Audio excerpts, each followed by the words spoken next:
Depositing a check on Cash App Mobile is pretty easy thing to do. Today I'm going to teach you how you guys can deposit a check on your mobile phone on Cash App.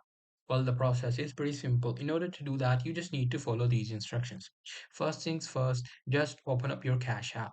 Now afterwards, just simply tap on this home icon. After tapping on home icon, you will see these options here. You have to tap on this checks option. Now after tapping on that, you simply have to, enter the amount you want to deposit. Now after that, you have to tap on confirm amount. After tapping on confirm amount, they will want you to take the pictures of your check. Now here you have to tap on confirm front of the check. What it will do is it will open up the camera and you will be able to take the image of the front of the camera, and then you can do for the back for the check as well. Now after taking the images, as you guys can see, these are two options. You just have to select and add images.